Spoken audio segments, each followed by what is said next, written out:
Well, it has been a roller coaster of emotions for myself. It is funny how things can turn out completely different than what you'd expect, and yet they still seem to make so much sense. Let me fill you in on some events that transpired over the last year that have led me to make this video for you today. So, about a year ago in the spring, I submitted an application to be a keynote speaker for a Faithful Leadership Conference. And a few weeks after my submission, I was ecstatic to receive an email that simply stated that I had been selected as a speaker. For the submission, I had already created a topic and an outline and some sort of short summary of my keynote. However, because this was a specific type of conference, I was going to need to write something completely original for the speech.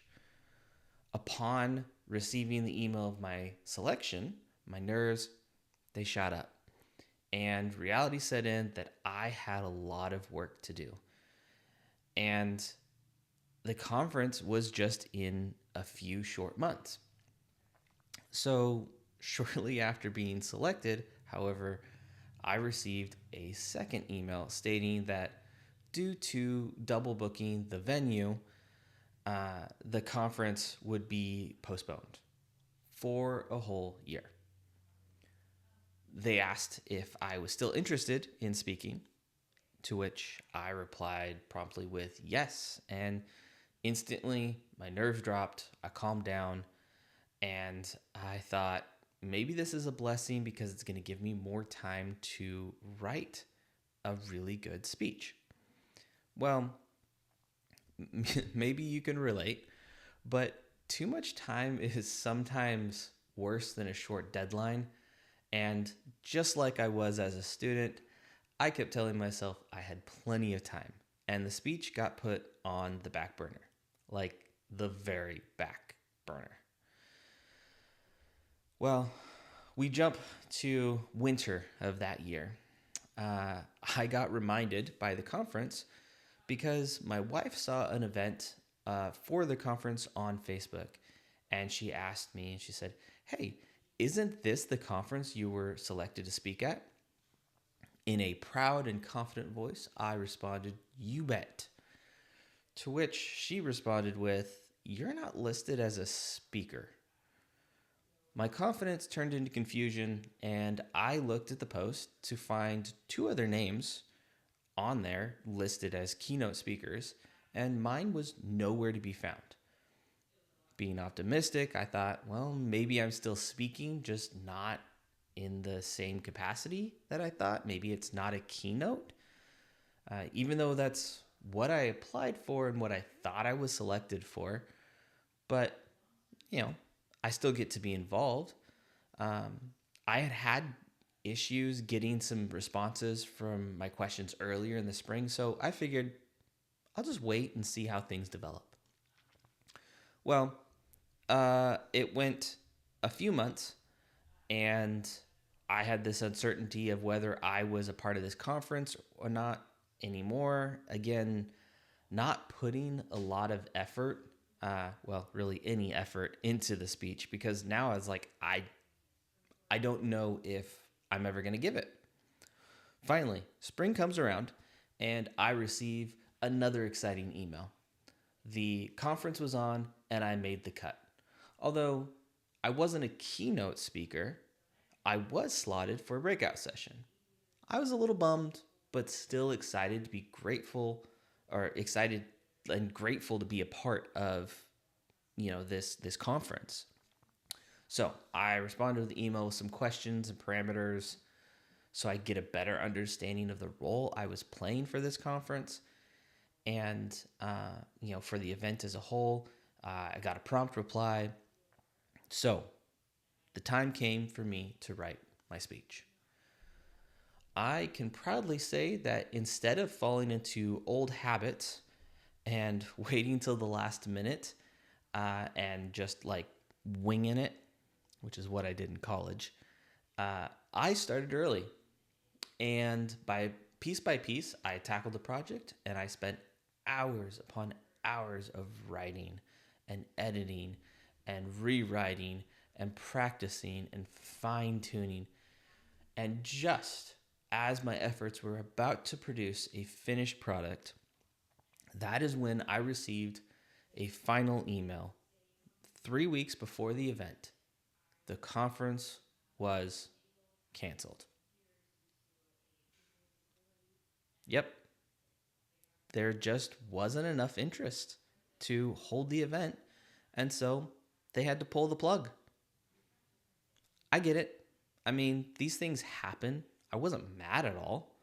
I was just bummed out that I spent all this time preparing for this and putting in all the work to write this speech and not get to present it. But then I thought about the topic of my speech, which is leading through adversity, turning trials into triumphs. And I realized I had been given an opportunity to practice what I preach. So that brings us to today. I have finished the speech and I have chosen to share it all with you.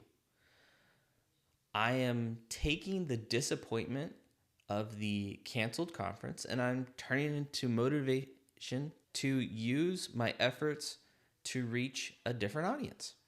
And hopefully you enjoy it and find it helpful in some way. So, today I'm going to share with you the impactful moment that transformed leadership for me. But before we start, I'm going to tell you a story about myself that led to this moment and reshaped my life forever. Sometimes life changes in an instant. For me, that was when I was 15. It was August 17th, and what should have just been a typical Tuesday practice day turned into a life-altering experience. See, growing up, I'd gotten into motocross, which, if you're not familiar, it's an extreme sport riding powerful, nimble dirt bikes on technical tracks that include, high-speed straights and rutted out corners and obstacles that could vary from small little single jumps to doubles to triples, even like big 50-foot tabletops. Some of them are crazy. It's a very demanding sport, and it requires not just skill, but also like high physical performance levels. And most importantly, it is so much fun. So much fun. However, that fun doesn't come without risks. And on that day, the unimaginable happened. That day I was riding better than I ever had. From what I've been told, I was the fastest on the track until I came up to a large jump. And from the best we can gather from various eyewitness accounts, a slower, less experienced rider was in front of me and had crossed over and came into my line as I was in midair. I bailed off my bike to avoid landing on him, and I ended up falling about 20 feet hitting the ground. The sudden impact of the ground was just the side of my face. And I will let you know, I was decked out in all sorts of protective gear, but even that didn't keep me safe. I had hit the ground with so much force that the chin bar of my helmet had been like mangled and smashed in. My body was violently thrashing and blood was everywhere. I was not conscious. My mom sat on the muddy track holding me and just trying to keep me still, not knowing the extent of my injuries. By the time the paramedics arrived, I had stopped breathing. They provided CPR, and once I was breathing again, they transported me to a Life Flight helicopter, where I got transported to OHSU. Again, resuscitated on the flight to the hospital. But what was like a 15-minute flight for me was at least a 45, 50-minute drive for my mom, my dad, and my older brother. By the time they had reached the hospital, they got the news. The accident had resulted in a traumatic brain injury. I had severe swelling in my brain. I was in a comatose state, and they didn't know if I was going to survive. I had a large piece of bone broken off my jaw. Later, we found out I'd also broken my nose, requiring reconstructive surgery. But in the first 72 hours, my parents sat and watched me motionless, not knowing if this was the end. The next day, I started to show positive signs, giving the doctors confidence that I would live. But they couldn't tell if I would ever wake up. By the fourth day, I was responding to some stimuli and showing some signs that indeed I could slip out of this coma. The fifth day, despite any medical explanation, I walked out of that hospital.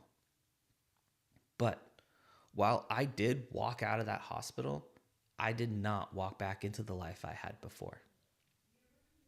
As a result, I had lost 15 years of memories. I could remember the main people who were in my life, but the events were gone. When I got home, I needed constant supervision. And so my parents, they set up a mattress on the floor in their bedroom for me to sleep. And if you have had or ever known somebody personally dealing with a severe head trauma, we sleep a lot. Sleep is when the body heals, and I needed healing. What my parents were not prepared for was that for the next week or so, every time I fell asleep, I would forget everything that they told me.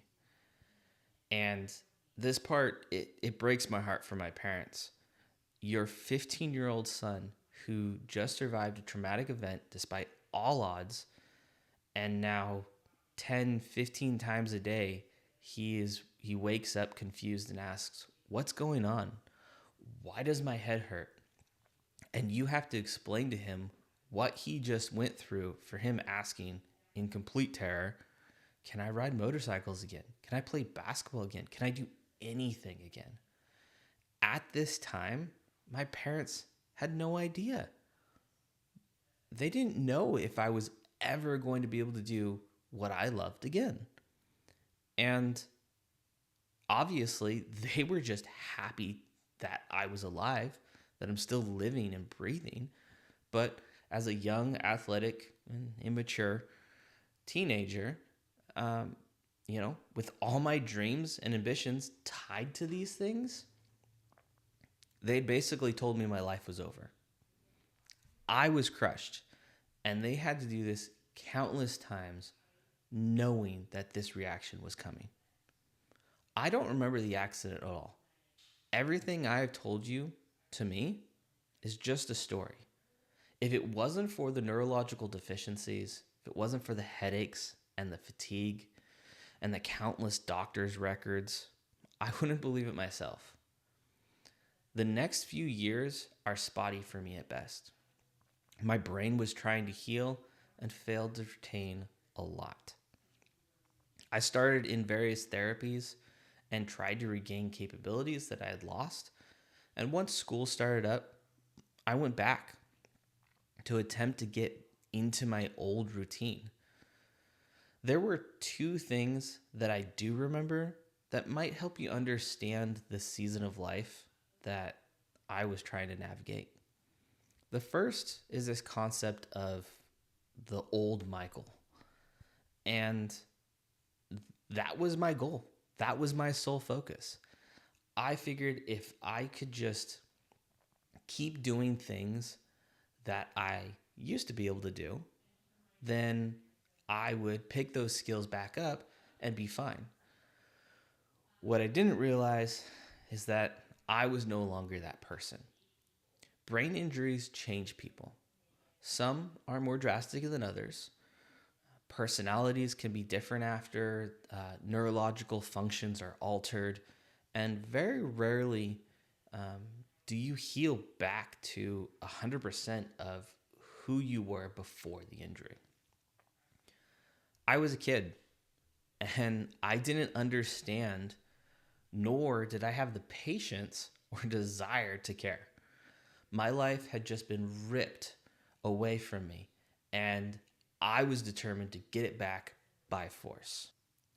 With failure after failure, I moved forward. On occasion, I would get a glimpse of hope, and others would notice, and I'd get a very ecstatic, "Now that's the old Michael." Those moments would help keep me going, but they were few and far between. That leads me to the second thing that I don't just remember like in my mind, but in my heart.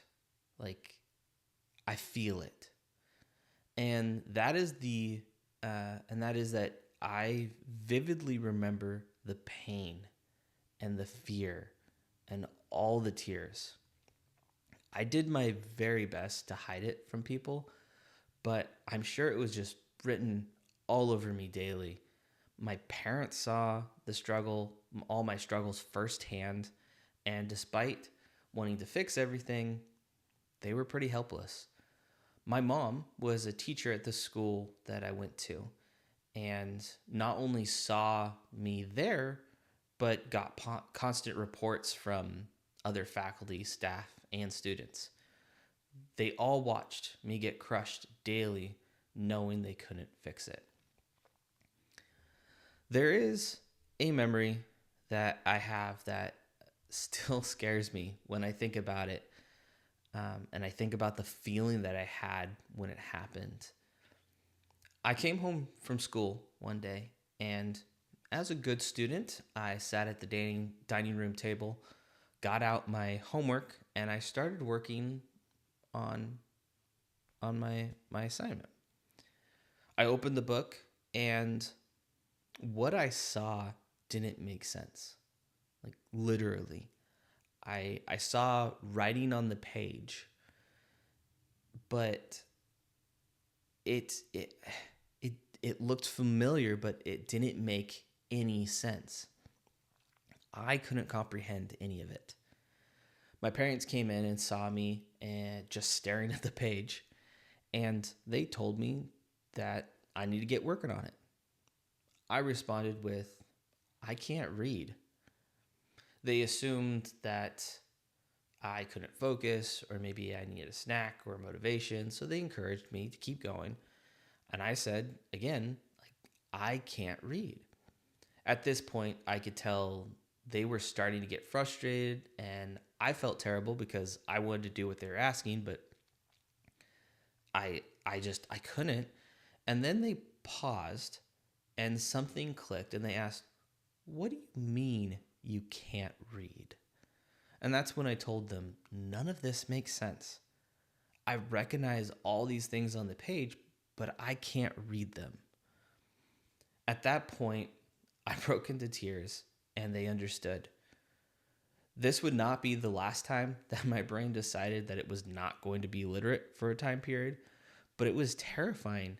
I was confused. I was frustrated, and I was afraid that it was never going to get fixed.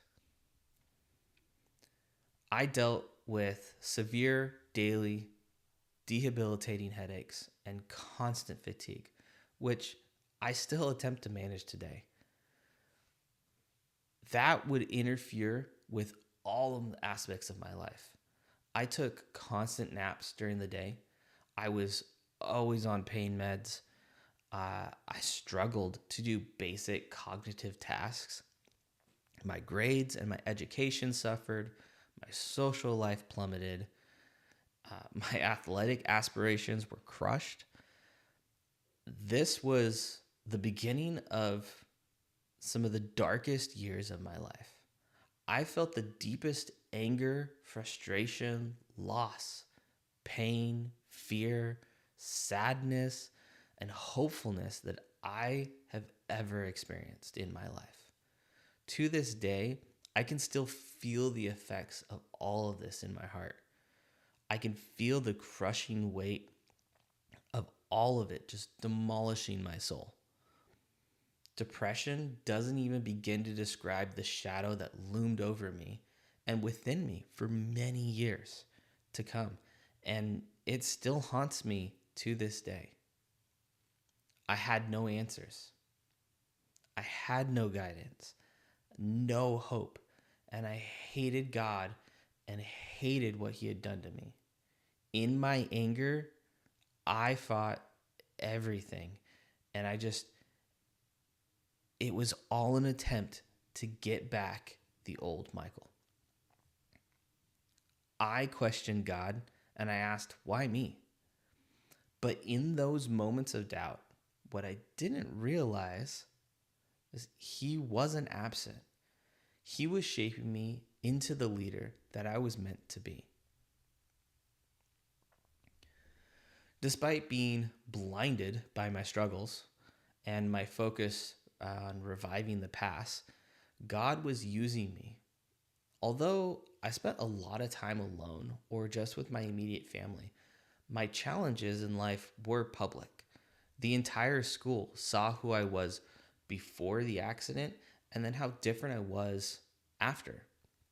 My classmates watched me as I dealt with the headaches, the cognitive deficiencies, and failures in doing the simple tasks that I once excelled at.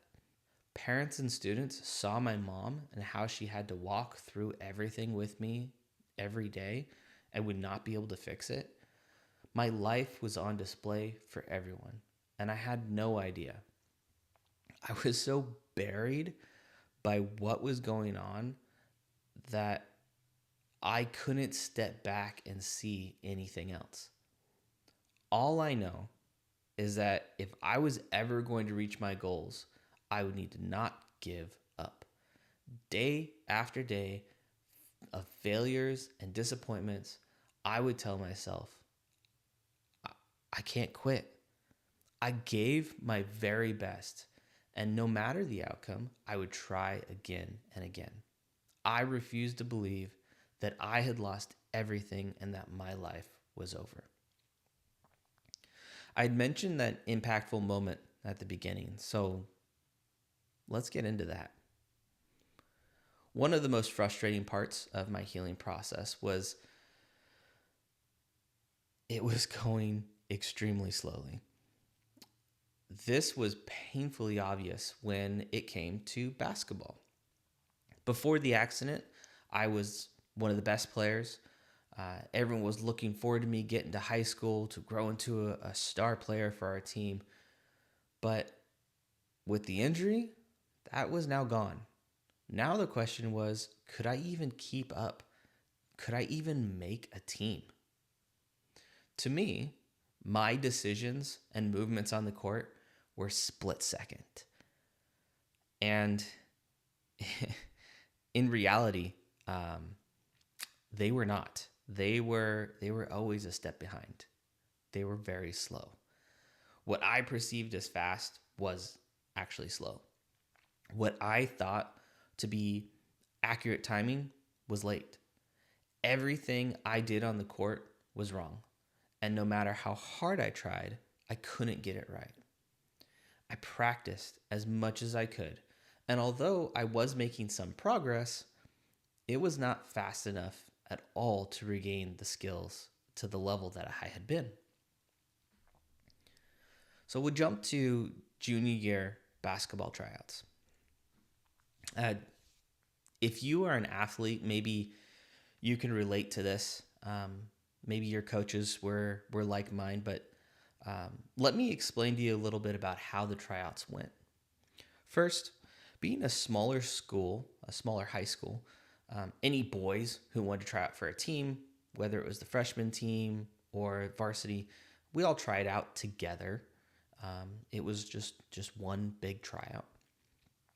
And obviously the main goal was to see which team you would make. They ran us through countless drills and tests our skills and abilities, matched us up with various people to assess teamwork, and ran game-like scenarios like scrimmages to highlight who had the intelligence when it came to the game.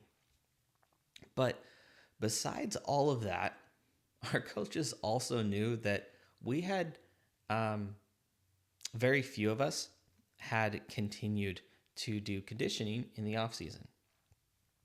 And so they took this as a prime opportunity to literally get a running start. And did they make us run sprints, endurance, timed runs, and one of my least favorites, pyramids. So that's when you start at the baseline on the court and you go to the foul line and back. And then you go to the half court line and back. And then you go to the far foul line and back. And then you go to the far baseline and back. And then you do it the reverse order. And you go to the far foul line and back, and the half court line and back, and the foul line and back. These were very, very difficult. No matter how good a condition you were in, which at this point, none of us were in good condition. We weren't anywhere close to top condition. Your lungs burned afterwards. And our coaches like to time those. So if you don't do it quick enough, guess what? You're doing it again. And you're doing it again until the whole group gets it done in the time. Grueling is the word that comes to mind when I think about tryouts. But on a positive note, it does take a lot of the pressure off on making a team, because most of the time you were just focused on trying to breathe. So that was a positive. It was not uncommon for the group of students at tryouts to get significantly smaller after the first day. This year, tryouts turned out to be more impactful for my life than I had expected, and definitely not in the way that I had thought. My mom, being a teacher at the high school, she taught all of the freshman math classes.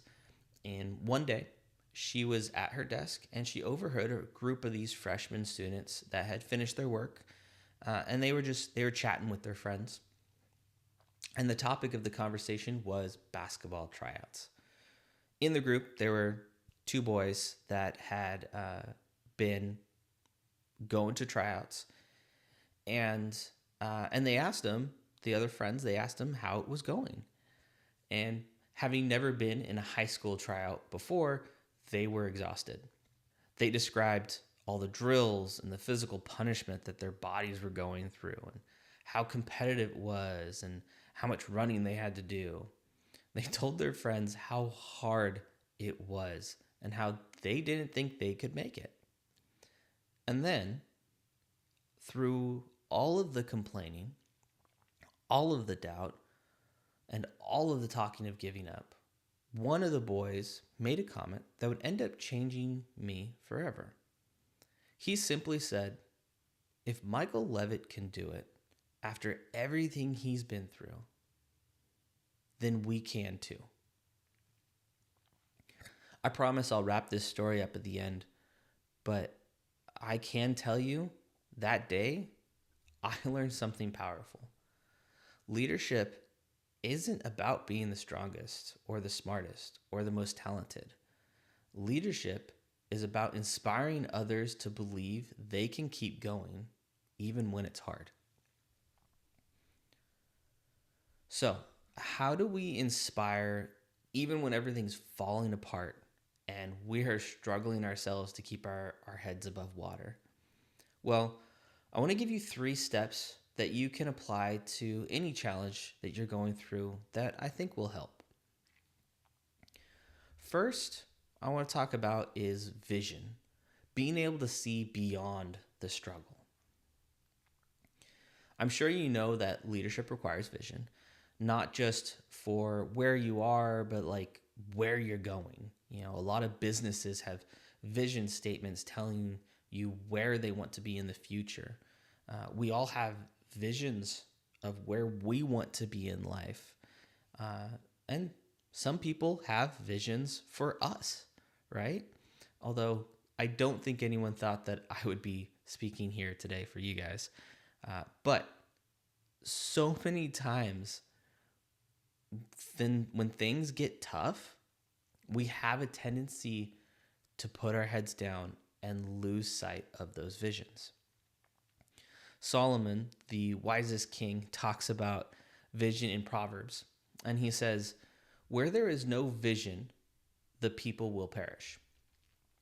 And if we can't look ahead and see past the trials that are in front of us, how can we expect to end up where we want to be on the other side, right?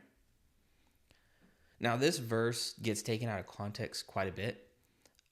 And the point I just made is typically the end, but there's actually a deeper and more important meaning in here as faithful leaders.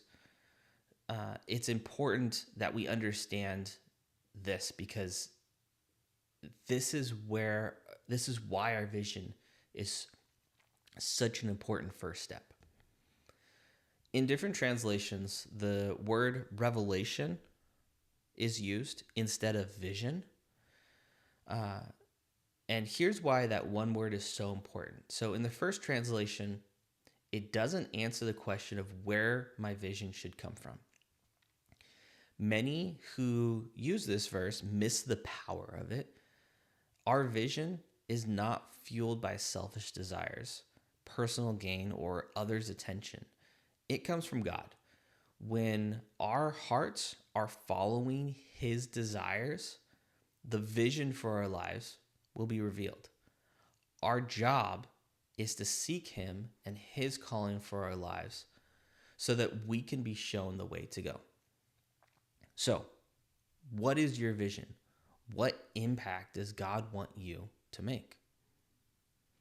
The next thing you need is faith. Why? Because you may have a vision of where to end up, but that doesn't mean that the path is clear. How do we get there despite all the challenges and the lack of seeing how we're going to get there, right? The answer is faith. I didn't choose to have my life completely changed, but God used it for a purpose. I tend to be a very optimistic guy, but let me tell you that going through the challenges that I faced and still deal with today, I couldn't have had any chance of success without faith. I have to believe that even though I can't see how I'm going to fulfill the vision for my life that God gave me, that He has a path for me and has it all worked out. In Jeremiah, it says, "For I know the plans that I have for you, declares the Lord." To give you a bit of context, this is said to God's people who are currently in exile. And Jeremiah is writing them with this promise of hope. It's safe to say that things were not going well for these people. And even though they had been given a vision for the future, it would require their faith to carry them through because by all accounts, it looked like a lost cause.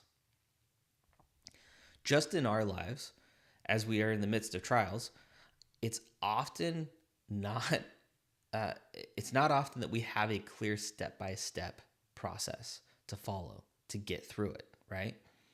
I don't know about you, but most of the time, I feel like a bumbling idiot having no idea how to accomplish anything. I just stumble around and often feel like I am making no progress.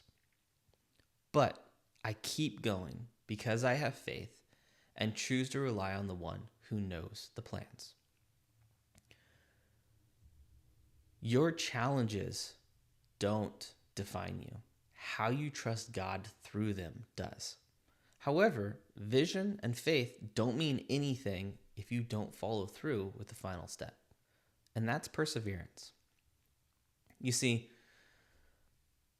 often the difference between success and failure is simply the refusal to quit. In the book of James, it says, Blessed is the one who perseveres under trial. That sounds like a guaranteed win, right? If I don't give up, I get what I want. Agreed? If you said yes, I have some bad news for you. Blessed doesn't mean that we get what we want. Blessings come in different forms. Sometimes it's success. Sometimes it's in a form of a learning lesson through failure. If we look at this audience that this book was written to, the 12 tribes, there are plenty of examples. I don't know if you have read through the Bible lately, but by no means was it smooth sailing for God's people. They had to persevere. But here's one guarantee I can give you. If you don't persevere and see things through, you will always come up short. There's one more thing about perseverance that I want to mention, and it's not always that it's about you. The blessings that come from your trials and your willingness to never quit are not always for you. I got a glimpse into that because my mom overheard a conversation. But if you think about it, it happens all the time. Books are written, movies are made of people, to share people's stories that have blessed and those have blessed many other people. By just continuing to keep going, you allow God to use you and work through you to change other people's lives. So, when you feel like giving up, ask yourself, who's watching? Who needs your example to keep going? I told you I'd finish up the story about the freshman boys and the basketball tryouts, so here I am keeping that promise. After that statement, if Michael Levitt can do it after everything he's been through, then we can too. The faces on the rest of the students instantly changed. There was this moment of embarrassment for complaining that quickly turned into inspiration and finally determination. Those boys showed up every day at those tryouts and gave it everything they had. Both freshmen not only finished what felt like probably the hardest week of their lives, but also they made teams and went on to play basketball for many years. We don't get to choose the adversity that life throws at us, but we do get to decide how we respond, and we get to choose to grow from it. So I ask you, what is it that you are going through today, this week, or this year that God wants to use you to bless you and others? And within that trial, what is your vision? What is God calling you to do? Who are you leading? Even when you don't realize it, others are watching. Will you persevere? When it gets hard, will you keep going? I shouldn't have survived that accident. I shouldn't be here today. But by God's grace, I am. And if He can use my story for His glory, imagine what He can do with yours. Well, if you have made it this far, I want to say thank you. I truly hope that you got something from my speech, but at the very least, I hope you're entertained. My vision is to share my story and show people that adversity doesn't have to define you. When we take responsibility and respond with a no-quit attitude, we can grow and become resilient forces in this world. I'm actively looking for opportunities to make my vision a reality. So if you know anyone, like schools, churches, businesses, or even event coordinators who'd be interested in booking me as a speaker, please let me know. You can scan this QR code and it has all my contact information. You feel free to pass that along. Again, thank you. I can't say thanks enough. Thanks again for sticking around. I really appreciate it, and I hope you have a fantastic day.